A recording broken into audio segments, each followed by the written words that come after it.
오늘 저희 같이 나눌 말씀 사도행전 14장에 있는 말씀입니다. 사도행전 14장 우리 19절에서 28절까지 같이 보도록 하겠습니다.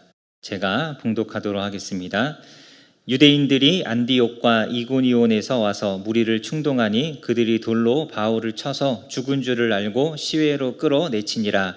제자들이 둘러섰을 때에 바울이 일어나 그 성에 들어갔다가 이튿날 바나바와 함께 더베로 가서 복음을 그 성에서 전하여 많은 사람을 제자로 삼고 루스드라와 이고니온과 안디옥으로 돌아가서 제자들의 마음을 굳게 하여 이 믿음에 머물러 있으라 권하고 또 우리가 하나님의 나라에 들어가려면 많은 환난을 겪어야 할 것이라 하고 각 교회에서 장로들을 택하여 금식 기도하며 그들이 믿는 주께 그들을 위탁하고 비시디아 가운데로 지나서 밤빌리아에 이르러 말씀을 버가에서 전하고 아달리아로 내려가서 거기서 배 타고 안디옥에 이르니 이곳은 두 사도가 이룬 그 일을 위하여 전에 하나님의 은혜에 부탁하던 곳이라. 그들이 이르러 교회를 모아 하나님이 함께 행하신 모든 일과 이방인들에게 믿음의 문을 여신 것을 보고하고 제자들과 함께 오래 있으니라. 아멘.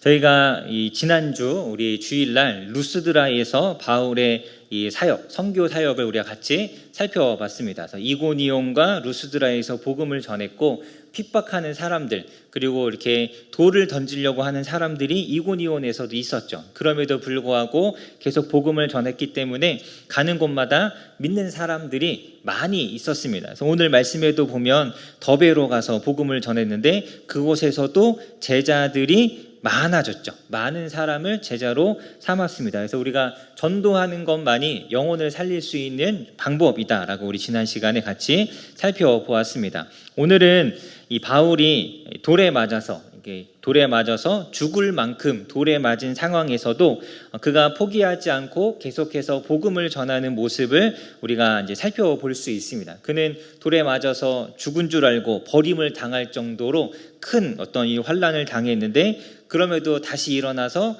그 성에 들어가서 복음을 전하고 더베에 가서도 복음을 전하고 다시 자신이 왔던 길을 되돌아가면서 이 선교지를 다시 되돌아보고 이제 그 자신을 파송했던 안디옥 교회로 돌아가게 됩니다. 그래서 오늘 이 말씀 속에서 우리가 좀 몇 가지 좀 중요한 것들을 좀 같이 생각해보고 또 찾아보려고 합니다. 첫 번째는 이 복음을 대적하는 이 복음의 대적자들이 얼마나 열심히 있는가에 대해서 우리가 좀 생각해 볼 필요가 있습니다. 우리 19절 말씀을 보면 19절에 어떤 유대인들이 안디옥과 이고니온에서부터 와갖고 이 루스드라 사람들을 충동했습니다. 루스드라 사람들을 충동하고 선동해서 바울을 향해서 돌을 던지게 만들었죠. 심지어 그냥 내쫓기 위해서 돌을 던진 게 아니라 그를 죽이려고 돌을 던진 겁니다. 그래서 그가 바울이 돌에 맞고 쓰러졌고 죽은 줄 알 정도로 굉장히 심하게 돌에 맞은 상태에서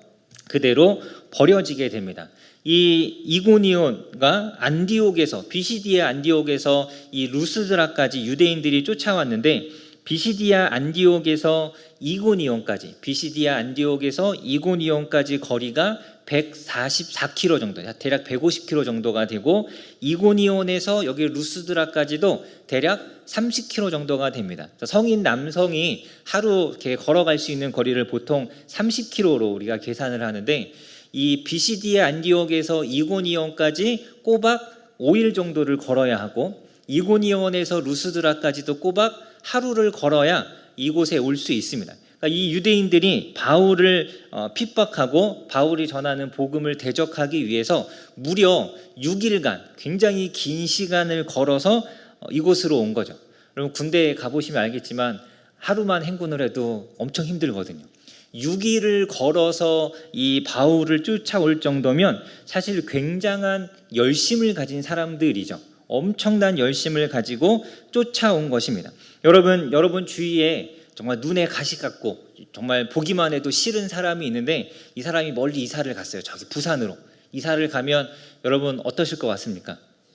속이 시원하시겠죠? 근데 그냥 속이 시원하고 끝이 나지 부산까지 쫓아가 갖고 그 사람 집을 알아내서 그 사람 집 문에다가 이 사람은 막 이상한 사람이다 막 써붙이고 이러진 않잖아요. 그 정도로 하면 우리가 뭐라 그러죠? 네, 집착이에요. 그 스토킹 한다 그러죠. 그래서 범죄죠, 범죄.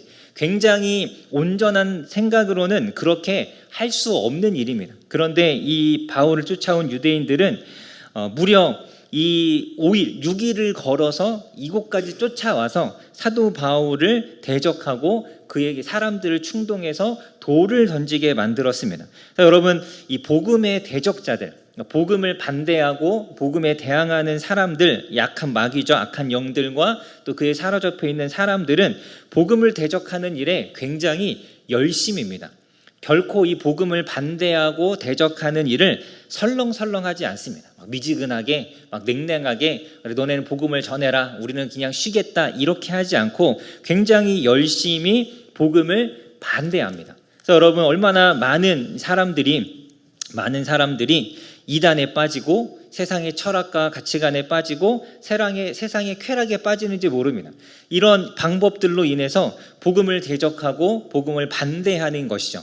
우리 복음의 대적자들은 굉장히 열심히 적극적으로 사람들을 이 복음에 이렇게 빠지지 않도록, 복음을 받아들이지 않도록 열심을 내어서 반대하고 굉장히 적극적으로 사람들을 악한 길로 이끌어가고 있습니다. 이것이 우리가 마주하고 있는 현실이죠. 지금도 여러분, 얼마나 많은 청년들이 이단에 빠져 있습니까? 교회엔 젊은 사람들이 없는데 이단에 가면 젊은 사람들이 그렇게 많잖아요. 그 많은 사람들, 그 많은 젊은이들, 또 많은 우리 청년들이, 젊은 세대가 주말마다 여행 다니고 캠핑도 가야 하고 놀기도 해야 되고 술집이나 이런 데서 세상의 어떤 쾌락도 즐겨야 하고 세상의 성공을 위해서 자기의 욕심을 채우기 위해서 자신의 인생을 막 바치며 살아가죠.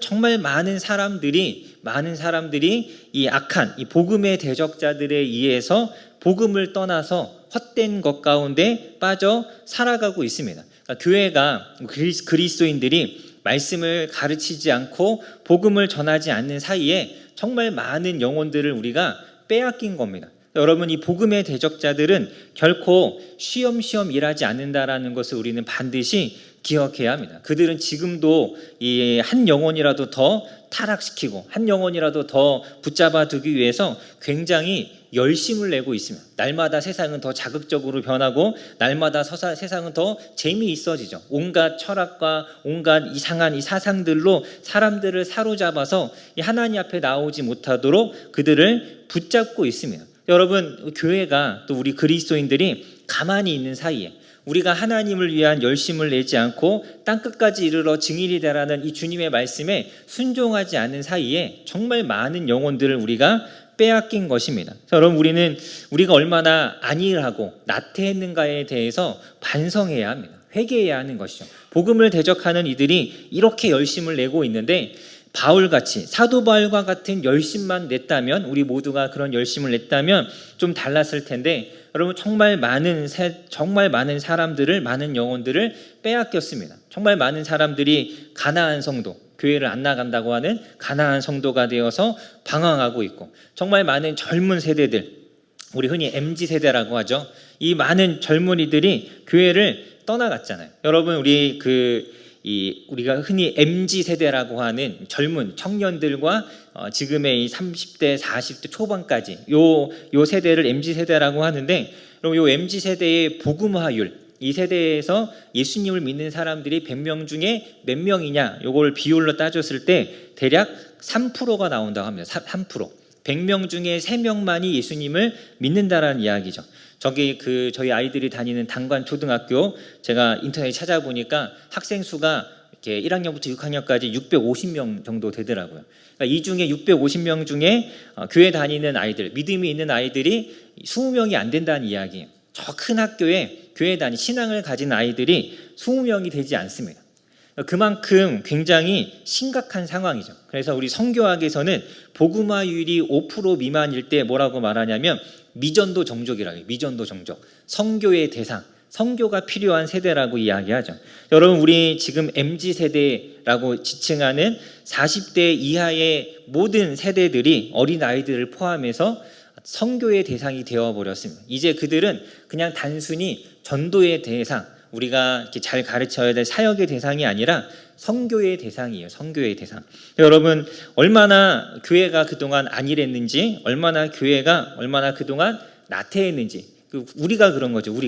내가 얼마나 우리 젊은 세대에게, 우리 자녀들에게 말씀을 가르치고 복음을, 이 신앙을 전수하는 일에 얼마나 나태했고 전도하는 일에 얼마나 게을렀는지를 우리는 회개해야 합니다. 그 사이에 이 복음의 대적자들은 정말 열심히 일하고 정말 열심히 수고해서 수많은 사람들을 빼앗아 간 것입니다. 그래서 여러분, 우리가 이제라도 깨어서 우리가 이 복음을 전하고 말씀을 가르치고, 특히 이 젊은 세대라고 하는 복음화율이 3%도 되지 않는, 3%밖에 되지 않는 이 세대를 복음화하기 위해서, 그들을 구원하기 위해서 정말 우리가 깨어서 힘써야 합니다. 수고하지 않고는 정말 우리는 이 교회를, 우리 이 땅을 살릴 수가 없는 것이죠. 여러분, 우리 교회 이제 청년들 이렇게 있잖아요. 찬양팀에 많이 쓰고 했죠. 이 사람들이 대한민국 3%예요. 굉장히 귀한 영혼들이죠. 주일마다 여기 와서 예배드리는 아이들이 전국의 3%밖에 안 되는 귀한 아이들입니다. 그 교회에 있는 청년들, 우리 젊은 세대라고 하는 우리 마리아와 디모데 같은 우리 젊은 세대의 그 우리 집사님들, 성도님들 너무나 귀한 존재입니다. 귀한 존재예요. 정말 소중하고, 이들이 마중물이 되어서 이 땅을 복음화시킬 수 있도록 정말 우리가 관심을 가지고 이렇게 힘써야 하는 것이죠. 선교라는 건, 미전도 정족은 선교의 대상인데, 선교하기 위해서 선교의 정의가 무엇이냐면 나와 문화가 다른 곳에 가서 복음을 전하는 것이 선교입니다. 그러니까 문화가 다른, 사고방식과 가치관이 다른 대상에게 복음을 전하는 것을 우리가 선교라고 하죠. 복음화율이 5% 미만이 아니다 할지라도 우리 MZ세대라고 하는 젊은 세대는 우리 기성세대와 사고방식이 다르고 문화가 다르잖아요. 완전히 다르죠. 이미 사실 그들은 선교의 대상이었는데 우리가 이것을 놓쳐버렸더니 그나마 있던 사람들도 교회를 다 떠나가 버린 것입니다. 여러분, 우리가 선교를 가면 그 지역의 그 사람들의 문화에 우리가 관심을 가지고 그들과 어떻게 좀 잘 어울리기 위해서 그들의 문화를 배우고 언어를 배우죠. 그래서 그들과 같이 되어야 그들에게 복음을 전할 수 있는 것처럼, 여러분, 이제는 우리가 이러한 노력을 해야 할 때입니다. 젊은 세대들, 우리 아이들을 비롯해서 우리 청년들, 젊은 세대들에게 정말 다가가기 위해서는 그들을 이해해야 돼요. 왜 저렇게 생각하는지, 왜 저런 사고방식을 가지고 있는지, 어떻게 하면 저들이 저런 이 생각과 가치관 속에서 어떻게 하면 믿음을 가질 수 있는지를 우리가 이제는 관심을 가지고 이렇게 살펴야 할 때입니다. 우리 교회에 젊은 사람들이 있으면 물어봐야 돼요. 어떻게 하면 너희가 신앙생활을 잘할 수 있는가? 그렇게 귀를 기울여야 우리가 다시 무너져 갔던 우리 젊은 세대의 이 신앙을 회복할 수 있습니다. 여러분, 그렇지 않으면 그냥 우리가 흔히 이제 하는 이야기죠. 우리는 이렇게 해왔다라고 이런 식으로만 한다면 여러분, 더 이상 교회는 그 사람들을 살릴 수가 없습니다. 이제 너무 교회가 젊은 세대들 중심으로 막 움직이고 젊은 세대 청년들 살려야 한다고 하면서 기성세대 어르신들에게 너무 무관심한 것이 아니냐, 이제 우리 어른들이 이제 그런 불만을 가질 수도 있는데, 여러분 잘 생각하셔야 됩니다. 여러분들이 선교사예요. 젊은 세대에게 관심을 가지고 그들을 살려야 되는 선교사입니다. 왜 이렇게 선교 후원하는 교회가 선교사인 나한테는 관심이 없고 선교지에 있는 이렇게 이 현지인들에게만 관심이 있습니까? 라고 선교사님들이 불평하지 않잖아요. 우리가 그런 마음을 가지고 우리 이 땅을 바라보아야 하고 또 그들을 살리기 위해서 힘써야 합니다. 그렇지 않고는 여러분, 우리는 이 빼앗긴 많은 영혼들을 다시는 되찾아올 수 없습니다. 그래서 여러분, 우리가 이 복음의 대적자들이 얼마나 열심히 일하고 있는가를 기억하고 이제라도 우리가 한 영혼이라도 더 살리기 위해서 힘써야 하는 굉장히 중요한 때라는 것을 우리가 반드시 기억해야 합니다. 여러분, 지금은 3%죠. MZ세대의 복음화율이 3%죠. 지금이라도 우리가 정신을 차리고 깨어있지 않으면 이 3%가 1%가 될 수도 있고 1% 미만이 될 수도 있습니다. 굉장히 안 좋은 상황이에요. 점점점 떨어지고 있기 때문에 그럼 우리가 정말 깨어서 우리 조금이라도 더 이 많은 영혼들을 살리고 우리 교회를 떠나간 이 가나안 성도들뿐만 아니라 우리 어린 아이들, 청년들, 젊은 세대에게 이 복음을 전하기 위해서 힘써야 합니다. 그래서 여러분 주위에 젊은 사람들이 있다면 좀 이렇게 관심을 가지고 다가가 주시고, 그냥 그들이 보기에 꼰대다 막 이런 게 아니라 정말 우리를 잘 이해해 주는 어른이구나라는 이런 이야기를 들을 수 있도록 우리가 그들에게 사랑으로 또 관심으로 다가갈 수 있기를 주님의 이름으로 간절히 소망합니다. 이 복음의 대적자들이 이렇게 열심이었는데, 그래도 이 바울이 복음을 전했던 교회들이 무너지지 않을 수 있었던 정말 큰 이유는 이 복음의 대적자들 못지않게 오히려 그들보다 더 사도 바울이 열심히 있었기 때문이죠. 이 복음의 대적자들이 이렇게 열심히 있었는데 바울은 이들보다 더 큰 열심이 있었습니다. 오늘 19절 말씀해 보면 그는 돌에 맞아서 죽은 줄 알 정도로 돌에 맞아서 버려졌습니다. 그런데 20절에 보면 사람들이 그를 둘러섰을 때 그가 일어나죠. 아마 이 제자들은 이 루스드라 성 안에 있었던 이 예수님을 믿게 된 사람들일 텐데, 그들이 사도 바울이 돌에 맞아서 버려진 걸 알고 그를 찾아온 거예요. 그래서 그가 죽었으면 그를 장사 지내려고 찾아왔겠죠. 그런데 그들이 왔을 때 그들이 막 들고 들어가서 바울을 간호해주고 치료해주고 이때가 아니라 그들이 바울이 쓰러진 장소에 와서 그를 둘러보고 죽었는가를 확인할 때 그가 일어났습니다. 다행히 이제 일찍 깨어났죠. 일어나서 그가 사람들과 함께 그 루스드라 성에, 자기를 향해 돌 던졌던 사람들이 있는 성에 다시 들어갔다가 그 다음 날, 바로 그 다음 날 이 더베로 가서 복음을 전합니다. 여러분, 돌에 맞은 바울의 몰골이 어떠했을까요? 여러분 혹시 돌에 맞아본 적 있으신가요? 없으시죠? 저는 한 번 있습니다. 물론 제 뭐 복음 전하다 그런 건 아니고, 어렸을 때, 아기 때 친구들하고 놀다가 돌 던지고 놀다가 조그만 요만한 돌 이렇게 맞았는데 너무 아프더라고요. 그래서 그 다음날 일어났더니 이렇게 퉁퉁 붓고 막 그랬는데, 여러분 사람들이 바울을 죽이려고 돌을 던졌는데 요만한 돌을 던졌겠습니까? 이따만한 돌을 잡아서 던지고 바울이 온몸에, 머리에, 몸에, 팔과 다리에 이 돌에 맞아서 막 피가 터지고 살이 찢어지고 막 여기저기 막 부었겠죠. 여러분 그 다음날 일어났으면 이게 다 치료가 되었을까요? 아니죠. 오히려 더 붓잖아요. 더 붓고 상처가 더 덧나고 막 그런 상황이었을 텐데, 그럼에도 불구하고 바울이 다시 더베까지 가서 복음을 전합니다. 여러분 다리에 돌을 맞고 팔에 돌을 맞고 그러면 막 아파갖고 막 쩔뚝쩔뚝 그랬을 텐데, 그러한 상황에서도 그는 자신이 가야 할 곳에 가서 복음을 전하죠. 그 사람들이 던진 돌도 이 복음을 향한 바울의 열정을 꺾을 수가 없었던 것이죠. 바울은 대적자들보다 더 큰 열심이 있었습니다. 그렇기 때문에 더베라는 곳에도 복음이 전해질 수 있었고, 그곳에서도 많은 사람들이 하나님의, 예수님의 제자가 될 수 있었습니다. 여러분, 이 사도 바울은 우리와 좀 다르게 만들어졌나요? 그의 이마는 강철로 만들어지고 팔과 다리는 무쇠고 뭐 이렇게 다리는, 몸뚱아리는 뭐 이렇게 돌덩어리로 되어 있고 이런가요? 그렇지 않잖아요. 우리랑 똑같은 사람이죠. 그의 마음과 그의 생각도 그의 정신도 우리와 똑같습니다. 돌에 만지면 아프고 괴롭고 뭔가 이렇게 핍박을 받고 하면 이렇게 염려가 되고 근심되고 우리랑 똑같은 사람이죠. 그런데 바울은 우리와 똑같은 사람임에도 불구하고 그는 이 마음의, 이 몸의 이 아픔과 이 정신적인 힘듦과 피곤함들을 그는 이렇게 이겨냈어요. 거기에 이렇게 막 주눅이 들고 그것 때문에 낙심해서 주저앉는 것이 아니라, 그럼에도 불구하고 그런 일어나서 계속해서 복음을 전합니다. 여러분 사도 바울은 우리랑 똑같은 사람인데 도대체 어떻게 이렇게 할 수 있었을까요? 도대체 사도 바울은 나랑 똑같은 사람인데, 나는 이게 돌이 아니라 사람들이 던지는 그 말 한마디만 이렇게 맞아도 충격받아서 쓰러지고 일주일을 알아 누워야 하는데, 사도 바울은 어떻게 이럴 수 있었을까? 사도 바울은 자신이 가진 사명이 무엇인지에 대해서 분명하게 확신이 있었죠. 자신이 왜 살아야 하고 어떻게 살아야 하는지에 대한 확신이 있었어요. 우리 사도 바울이 우리가 잘 아는 것처럼 원래 이 복음의 대적자였잖아요.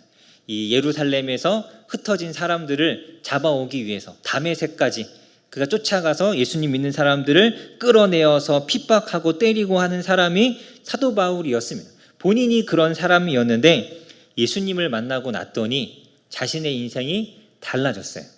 무엇이 진리인지를 알게 되었고 자신이 이제 어떠한 삶을 살아야 하는지를 알게 된 것이죠. 자신을 향해 돌 던지는 그 사람들의 마음도 사도 바울은 잘 알아요. 왜냐하면 자기가 원래 그랬으니까. 그렇기 때문에 그러한 것에 아랑곳하지 않고 그런 어떤 핍박과 돌에 맞는 그런 고난과 환난을 당했음에도 불구하고 내가 비록 돌에 맞았지만 그래도 이것이 내가 해야 하는 일이다라는 이 확신이 그에게 있었던 겁니다. 우리는 돌에 맞거나 비난받거나 비판을 받으면 내가 잘못했나? 이렇게 사는 것이 맞나? 하나님이 이걸 정말 원하시는 것이 맞을까? 이런 고민을 하지만 사도 바울은 그런 고민이 없었어요. 자신 안에 확신이 있었기 때문에 비록 돌에 맞았지만 돌에 맞아도 내가 가야 하는 길이 이 길이고 내가 해야 하는 것이 이것이다라는 확신이 있었기 때문에 그가 담대하게 나아갈 수 있었던 것이죠. 여러분, 우리도 이러한 어떤 하나님이 주신 사명에 대한 이 사명감, 확신이 있어야 합니다. 내 인생이, 내 삶이 하나님께서 주신 사명을 향해서 나아가고 있다라는 이 분명한 확신이 있어야죠. 여러분, 우리 고린도 후서 11장에 보면 사도 바울이 자기가 당한 고난에 대해서 이야기하는데 40에 하나 감한배를 5번 맞았고 3번 태장으로 맞고 1번 돌로 맞았다. 그 1번 돌로 맞은 데가 어디인가요? 여기 루스드라에서. 그가 자신이 그렇게 돌에 맞기도 하고 40에 하나 감한배를 5번이나 맞았음에도 불구하고 포기하지 않고 계속해서 복음을 전하는 삶을 살아갈 수 있었던 이유는 이게 내가 해야 하는 것이고 이게 하나님께서 원하시는 것이라는 확신이 있었기 때문이죠. 그래서 이 사명을 위해서 그는 고난 속에서도 환난 속에서도 자신이 해야 할 것을 할 수 있었던 것입니다.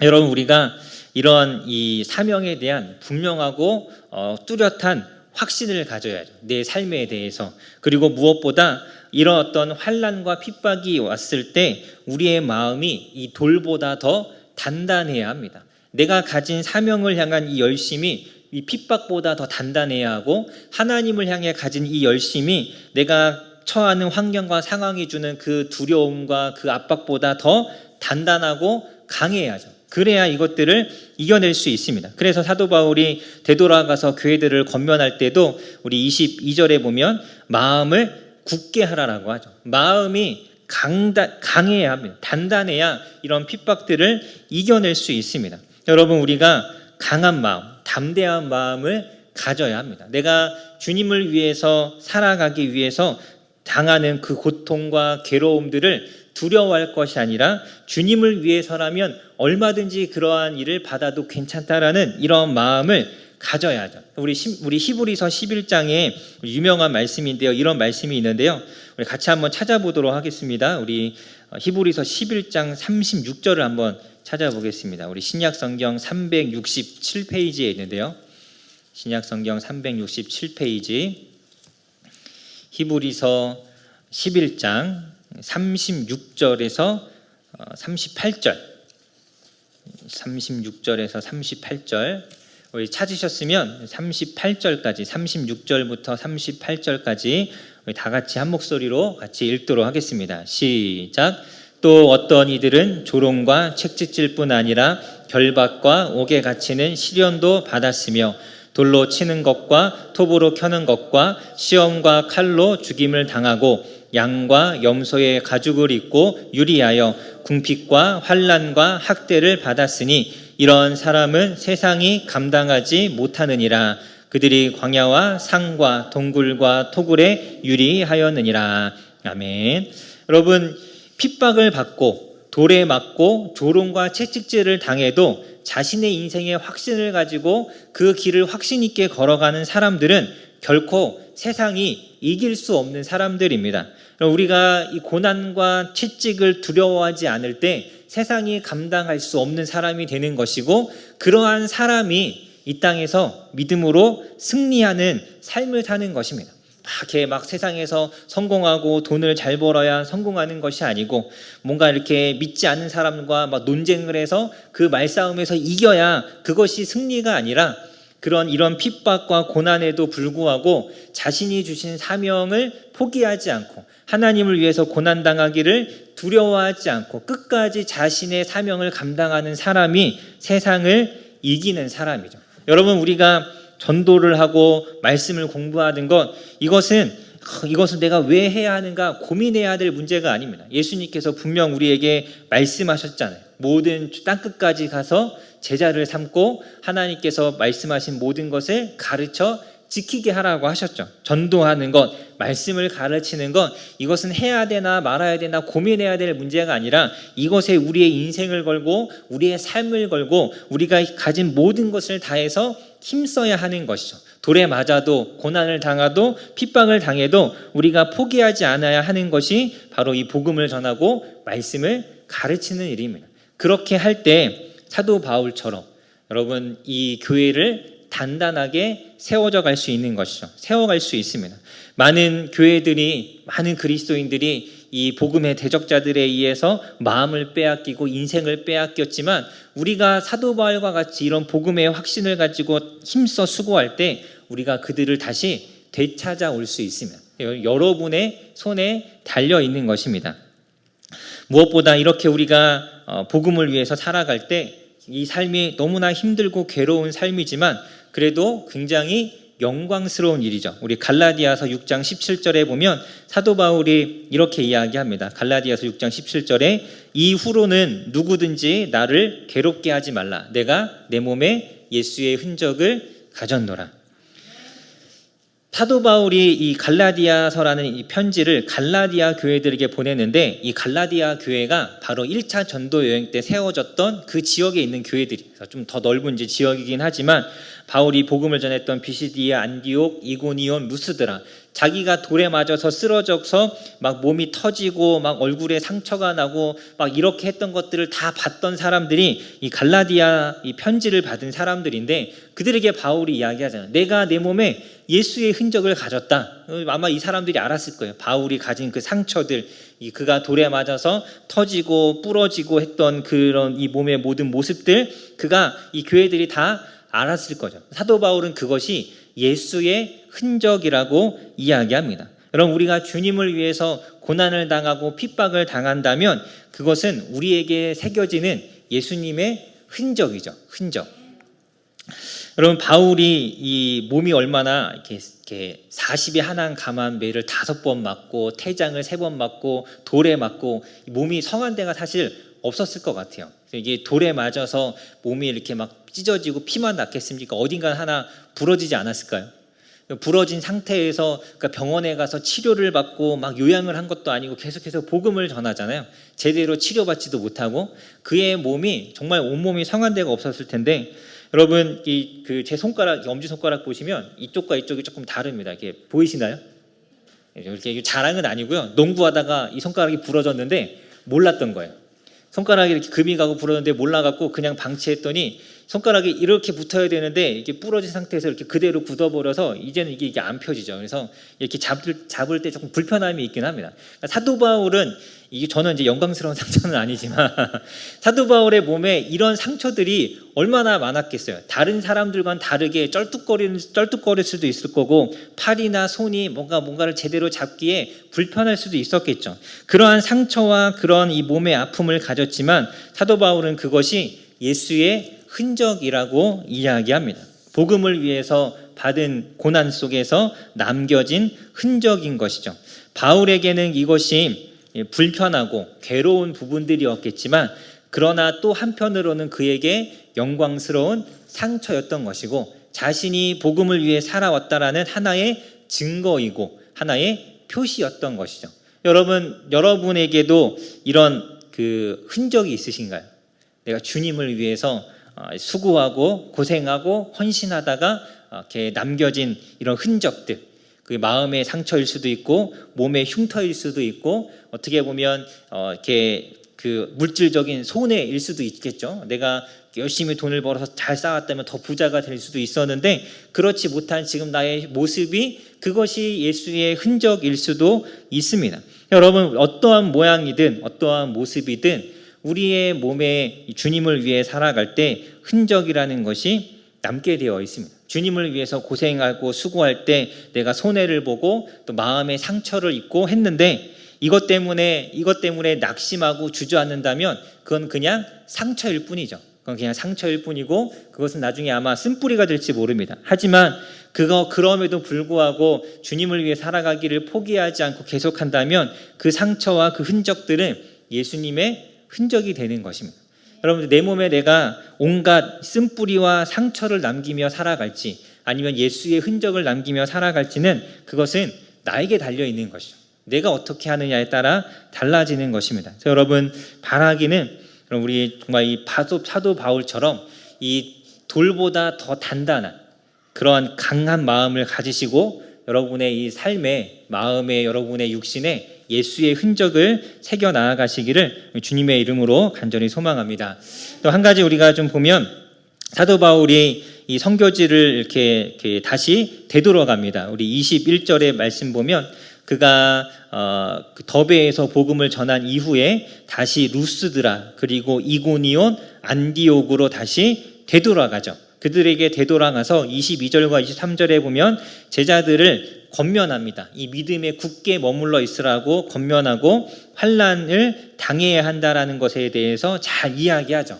사도 바울은 이 더베에서까지 가서 복음을 전하고 나서 다시 자신이 왔던 길을 되돌아가면서 자신이 세운 교회들, 예수님을 믿었던 사람들을 돌아봅니다. 그가 자신에게 돌을 던지고 자신을 핍박했던 사람들이 있는 성으로 돌아갔던 이유는 이거 하나 때문이죠. 예수님 믿는 사람들을 다시 돌아보기 위해서. 근데 여러분, 이렇게 지금 우리 이렇게 지도가 없지만 여러분 인터넷에서 한번 찾아보시면 알 수 있는데 이 더베, 바울이 이제 마지막으로 복음을 전했던 더베에서 이고니온, 그러니까 루스드라가 이렇게 여러분 보시기에 왼쪽으로 있다면 이 더베에서 오른쪽으로 조금만 더 가면 어디가 나오냐면 다소라는 곳이 있습니다. 다소. 이 다소는 사도 바울의 고향이에요. 그가 이 수리아 안디옥이죠. 그 바나바와 함께 파송을 받았던 수리아 안디옥, 그곳에 있기 전에 사울이 원래 다소에 있다가 바나바가 불러서 안디옥에 가서 거기서 1년간 말씀을 가르치고 선교사로 세움을 받아서 파송을 받아갖고 이 1차 전도 여행을 한 거잖아요. 그러니까 이 더베에서 조금만 더 가면 자기의 고향인 다소가 나옵니다. 지금 온몸에 상처를 입고 막 마음이 막 힘들고 괴로울 때인데 조금만 더 가면 내 고향이에요. 얼마나 가고 싶겠어요. 자기를 핍박하고 자기에게 돌을 던졌던 사람들이 있는 곳으로 되돌아가는 것보다 그냥 거기서 조금 더 가서 고향에서 좀 쉬다가 부모님과 친척들과 가족들 만나서 조금 머물고 있다가 거기서 예전처럼 그 안디옥으로 바로 돌아가면 너무나 쉽고 편하죠. 그런데 그럼에도 불구하고 사도 바울은 다소로 가지 않고 다시 자신을 향해 돌을 던졌던 사람들이 있는 루스드라와 안디옥과 이고니온으로 돌아갑니다. 그럼 제가 고등학교 때 이제 집에서 좀 멀리 떨어진 곳에서 자취를 하면서 학교를 다녀갖고 혼자 살았어요. 혼자 살았는데 어느 날 좀 몸이 좀 안 좋았는지 학교에 가서 이렇게 공부를 하는데 몸이 이렇게 막 이렇게 머리도 아프고 힘들어서 봤더니 거울을 봤더니 제 얼굴이 이렇게 막 한 2배가 됐더라고요. 이렇게 땡그레졌더라고요. 그래서 갑자기 얼굴이 땡그레지니까 괜히 걱정이 되잖아요. 그래서 어떻게 할까 하다가 선생님을 찾아가서 이제 병원을 가겠다 그러고 조퇴를 했어요. 조퇴를 했는데 그 동네에 이제 산 지 얼마 안 돼갖고 사실 병원이 어딘지도 모르고 그때 인터넷이 없던 시대니까 병원을 막 검색해서 찾아갈 수도 없고 병원에 가더라도 그때는 뭐가 필요했냐면 의료보험 카드 혹시 생각나시나요? 네네. 그게 있어야 되잖아요. 근데 그것도 없고 병원이 어딘지도 모르고 혼자서 어떻게 해야 될지 모르겠는 거예요. 너무 서러워갖고 막 이렇게 눈물이 나더라고요. 그래서 바로 이렇게 눈물 흘리다가 저도 모르게 짐을 챙겨갖고 집으로 가버렸어요. 학교 가야 되는데 병원을 갔다 학교 가야 되는데 집으로 가버렸어요. 집에 갔더니 저희 어머니가 깜짝 놀랐죠. 주중에 애가 갑자기 왔으니까 이제 아프게 이렇게 뭐 얼굴이 부어 있고 하니까 맛있는 밥 차려주시고 하룻밤 푹 자고 그 다음날 일찍 이제 저희 어머니랑 동네 병원 갔다가 다시 이제 차 타고 이제 학교로 가서 늦게 이제 학교를 갔던 적이 있습니다. 사람이 마음이 힘들고 몸이 힘들면 자연스럽게 어디를 가죠? 집으로 가게 돼 있잖아요. 고향을 찾게 되고 부모님을 찾게 되어 있습니다. 사도 바울도 얼마나 힘들고 괴로웠겠습니까? 그에게 이 다소라는 이것을 눈앞에 두고 다시 되돌아가는 것은 결코 쉬운 결정이 아니죠. 그럼에도 불구하고 그는 믿음이 연약한 자들, 자기가 돌에 맞아 죽었다라는 이야기를 듣고 낙심해 있을 그 사람들을 생각하니까 그냥 돌아갈 수가 없었던 거예요. 그래서 되돌아간 것이죠. 교회들을 돌아보기 위해서, 그들을 살피기 위해서 다시 되돌아갑니다. 여러분, 교회가, 성도가 서로를 돌아보는 것은 굉장히 중요한 것입니다. 일주일 동안 세상에서 살다가 이 교회에서 일주일에 하루, 주일날 우리가 이곳에 와서 만났는데 서로의 삶을 돌아보고 그 가운데 정말 믿음에 얼마나 치열한 삶을 살아왔는지를 같이 이야기하고 우리가 말씀으로써 서로를 권면하는 건 굉장히 중요한 일이죠. 이 22절에도 사도 바울이 이 사람들의 마음을 굳게 하고 믿음에 머물러 있으라고 이야기했는데 이 이야기만 하지 않았을 거 아니에요. 말씀으로써 이들을 위로했겠죠. 여러분, 우리가 같이 주중에 이렇게 모였을 때 반드시 우리는 서로를 위로하고 격려하고 말씀으로써 권면할 수 있어야 합니다. 그것이 우리에게 힘이 되고 우리가 믿음 안에 살아갈 수 있는 능력이 되는 것이죠. 그래서 우리가 같이 모이는 것은 굉장히 중요한 것이고, 여러분, 소그룹으로 모여서 삶도 나누고 말씀도 나누는 건 굉장히 중요한 겁니다. 이제 깨알같이 이제 홍보를 하자면 소그룹 아직 안 하시는 분들은 빨리 함께 하시면 너무 좋을 것 같습니다. 그래서 우리가 같이 이렇게 서로를 돌아보는 교회가 되어야죠. 사도 바울이 이 교회들을 다시 돌아보면서 이들에게 권면하기를 22절에 보니까 우리가 하나님 나라에 들어가려면 많은 환난을 겪어야 할 것이다 라고 이야기합니다.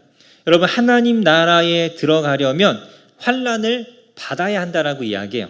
우리가 이 땅을 살아가면서 정말 제대로 하나님의 말씀을 따라서 살아가려 한다면 세상과 부딪힐 수밖에 없습니다. 하나님과 세상은 서로 반대에 있기 때문에 하나님의 뜻대로 이 땅을 살아가려면 세상과 부딪힐 수밖에 없고 우리가 환난을 받을 수밖에 없죠.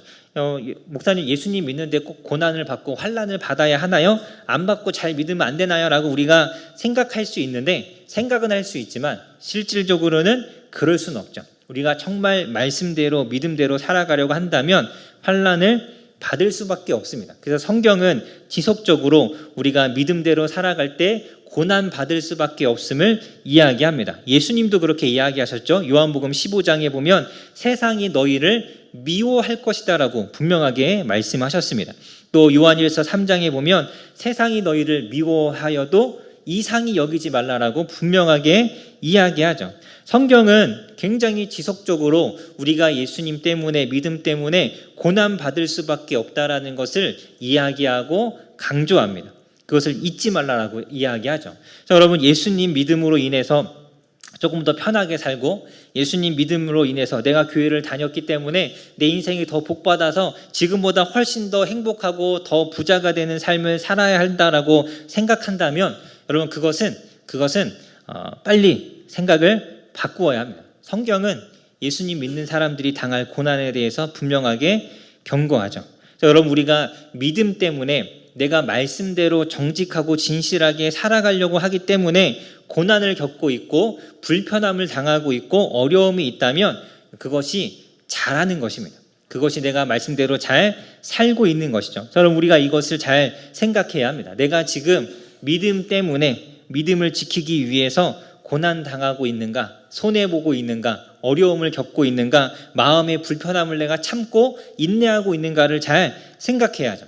여러분, 말씀을 생각하지 않고 믿음을 생각하지 않는다면 얼마든지 편하게 지낼 수 있습니다. 교회에 와서 사람들과 어울리면서 불편하게 왜 내가 양보하고 참아주고 인내하고 그렇게 할 이유가 뭐가 있습니까? 그냥 나 혼자 예수님 믿고 집에 있으면 되지, 잘 교회 안 갈래, 얼마든지 이렇게 할 수도 있잖아요. 하지만 우리가 교회로 모여서 하나님 앞에 하나님의 일들을 하는 것이 하나님의 뜻이기 때문에 믿음대로 살려고 하다 보니까 교회도 와야 하고 교회도 와서 같이 있으려고 하다 보니까 서로에 대한 불편함도 참아야 하는 것이죠. 내가 인내해야 하는 것이 있는 것입니다. 정직하게 살아가려고 하니까 손해도 볼 수 있는 것이고 진실해야 하다 보니까 세상에서 정말 이렇게 호구처럼 그렇게 보일 수도 있는 것이죠. 하지만 그렇게 살아가고 있다면, 믿음 때문에 그렇게 하고 있다면 그것이 잘하는 것입니다. 하나님 나라에 들어가려면 환난을 겪어야 한다라고 분명하게 이야기합니다. 환난을 겪을 수도 있다가 아니라 환난을 겪어야 한다라고 분명하게 이야기하죠. 제가 작년 10월인가에 치악산 정산을 올라갔다 왔습니다. 아시는 분들은 아시겠지만 올라갔다 와서 일주일 동안 온 다리에 알이 베겨갖고 계단을 이제 쩔뚝쩔뚝거리면서 제가 다녔는데 정말 올라가면서 죽을 고비를 여러 번 넘겼어요. 숨이 차서 죽는다라는 게 이런 거구나를 막 느낄 정도로 너무 힘들더라고요. 하지만 그런 힘듦과 고난을 참았기 때문에 정상에 올라갈 수 있었던 것이죠. 치악산 정상에 올라가는데 그냥 아주 가볍고 쉽게 살짝 갔다 오는 사람은 아무도 없잖아요. 그러신 분이 혹시 계신가요? 아무리 몸이 튼튼하고 다리가 아무리 단단하고 힘이 아무리 좋아도 저 높은 정상에 올라가기 위해서는 반드시 고생해야 합니다. 그렇지 않고는 결코 올라갈 수 없죠. 험한 바위를 밟고 올라가야 하고 때로는 경사가 급한 곳을 정말 기다시피 올라가기도 해야 합니다. 그래야지만 정상에 올라갈 수 있는 것이죠. 하나님 나라에 들어가려면 이렇게 고난이 있고 환난이 있어야 한다라고 분명하게 사도 바울이 이야기하죠. 여러분, 우리가 가는 이 믿음의 길이 이렇게 힘든 길이고 이렇게 환난과 고난이 있는 길이라면 우리가 어떻게 해야 되죠? 포기해야 할까요? 각오를 해야죠. 마음에 결단을 하고 각오를 하고 다짐을 해야 합니다. 힘든 일이 있어도 내가 결코 포기하지 않겠다. 낙심할 만한 일이 있어도 나는 낙심하지 않겠다. 스스로 결단하고 다짐해야지만 이 믿음의 길을 갈 수 있는 것입니다. 그래서 우리 히브리서 12장에서는 이렇게 이야기해요. 모든 무거운 것과 얽매이기 쉬운 죄를 벗어버리고 인내로써 우리 앞에 당한 경주를 하라. 우리가 이 믿음의 길을 걸어가는 것을 경주로 비유하면서 이 믿음의 길을, 이 경주를 해야 하는데 이 길을 끝까지 가기 위해서 무거운 것과 얽매인 이런 것들을 벗어버리고 인내해야 한다라고 하는 것이죠. 그럼 우리는 이 믿음의 길을 가기 위한 결단을 해야 하고 각오를 해야 하고 준비를 해야 합니다. 나로 하여금 이 고난과 환난을 감내하지 못하게 하는 어떤 그런 욕심이 있다면 버려야 하는 것이고 이기적인 마음들이 있다면 버려야 하는 것이죠. 하나님과의 깊은 관계 속에서 이 길을 걸어가야 하는데 그 관계를 방해하는 무거운 짐이 있다면, 무거운 죄가 있다면 그것도 벗어버려야 하는 것이면 자기를 가볍게 하고 이 내가 걸어가는 이 길에 집중하지 않으면 우리는 끝까지 이 길을 걸어가기가 굉장히 어려운 것입니다. 여러분, 우리가 이 믿음의 길을 걸어가기 위해서 우리가 버려야 할 것들, 포기해야 할 것들, 내려놓아야 할 것들을 분명하게 해야 합니다. 이 길에 집중해야 하는 것이죠. 그래도 감사하고 다행인 것은 우리가 이 걸어가는 길이 힘들고 괴롭잖아요. 너무 이게 환난이 많으니까. 그래서 하나님께서 우리에게 주신 것이 있습니다. 무엇을 주셨을까요? 기도를 주셨죠. 기도. 이 환난과 이 고난과 어려움들을 이겨낼 수 있도록, 그것을 극복할 수 있도록 하나님께서 우리에게 기도를 주셨습니다. 그래서 우리 빌립보서 4장 6절 말씀이죠. 너무나 잘 아는 말씀이잖아요. 아무것도 염려하지 말고 오직 모든 일에 기도와 간구로 너희 구할 것을 감사함으로 하나님께 아뢰라.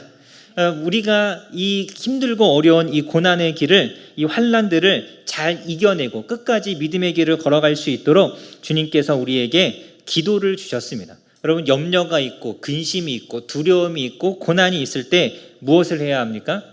기도를 해야죠. 환난이 있고 염려가 있고 근심이 있는데 기도는 하지 않는다면 여러분, 우리는 두려울 수밖에 없고 넘어질 수밖에 없습니다. 여러분, 그런 힘듦과 어려움이 있다면 와서 기도해야죠. 그것이 사라질 때까지 막 이렇게 시간을 정해놓고 30분, 1시간 기도하는 것 꾸준히 하는 것도 너무 중요한데 정말 마음에 힘듦이 있고 괴로움이 있다면 여러분 정말 그 괴로움이 사라질 때까지 하나님 앞에 엎드려서 기도할 수 있어야 합니다. 그래서 그렇게 할 때 우리 야고보서 1장 2절 말씀이죠. 너희가 여러 가지 시험을 당하거든 온전히 기쁘게 여기라고 합니다. 고난을 기쁘게 여겨야 하는데 그렇지 않으면 우리 야고보서 1장 5절에서도 뭐라 그래요? 너희가 지혜가 부족하거든 후히 주시고 꾸짖지 아니하시고 후히 주신 하나님께 구하라라고 하잖아요. 이 고난을 이겨낼 수 있는 지혜를 달라고, 힘을 달라고 기도하라라고 말씀합니다. 자, 여러분, 우리가 하나님 앞에 기도하는 삶을 살아야 합니다. 우리 23절 말씀을 다시 보면 23절에 보면 각 교회에 장로들을 세웠습니다. 이 고난과 환난 속에서 서로를 돌아볼 수 있도록 리더를 세우고 그들을 위해서 금식하고 기도했죠.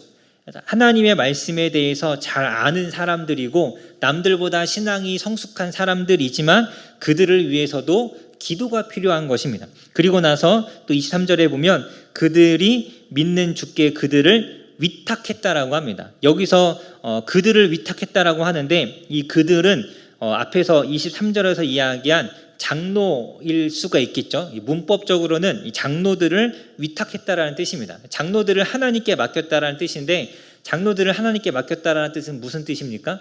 사람들이 그들을 위해서 끊임없이 하나님께 기도한다라는 것이죠. 세워진 일꾼들을 위해서 리더들을 위해서 꾸준히 하나님 앞에 기도해야지만 그 사명을 감당할 수 있다라는 그러한 의미입니다. 그런데 23절에 이 그들을 위탁했다라고 할 때 그 그들은 장로일 수도 있지만 앞뒤 문맥을 잘 따져보면 교회를 뜻하기도 합니다. 교회. 지금 이 교회를 세우는 것에 대해서 이야기하고 있잖아요. 교회를 위해서 장로도 세웠고 교회를 위해서 그들을 하나님께 위탁한다라는 의미로도 해석이 가능합니다. 그러면 교회를 하나님께 위탁한다라는 건 무슨 뜻이냐? 끊임없이 교회가 하나님 앞에 기도하면서 하나님을 의지해야 한다라는 그러한 뜻이기도 하죠. 여러분, 우리가 믿음의 길을 걸어갈 때는 기도하지 않고 하나님을 의지하지 않고는 결코 이 길을 걸어갈 수 없습니다. 항상 우리의 모든 것들을 주님께 맡기고 기도하는 삶을 살아가야 합니다. 내게 하나님께서 주신 사명, 내가 감내해야 되는 나의 삶, 어떤 환난이나 이런 고난, 이런 것이 힘들고 괴롭고 부담스러울 때 우리는 하나님 앞에 기도하며 나아가야 하는 것이죠. 그렇게 할 때 우리의 마음이 돌보다 더 강하여질 수 있고 우리에게 생기는 이 상처들이 예수님의 흔적이 될 수 있습니다. 여러분, 이 땅을 살아가면서 이 몸에 예수의 흔적을 가진 이 하나님의 능력을 행하는 이 하나님의 일꾼으로서의 삶을 살아가실 수 있기를 간절히 소망합니다. 대적자들이 복음을 대적하는 이들이 정말 열심히 일하여서 많은 사람들을 어둠에 빠뜨리고 또 이렇게 실족하게 하는데 여러분, 이 사도 바울이 그들을 강건하여서 그들을 이렇게 교회를 견고하게 세워갔던 것처럼 이 시대의 사도 바울로서 우리 하나님 앞에 쓰임 받는 우리 원일교회 성도님들 되시기를 주님의 이름으로 간절히 소망합니다.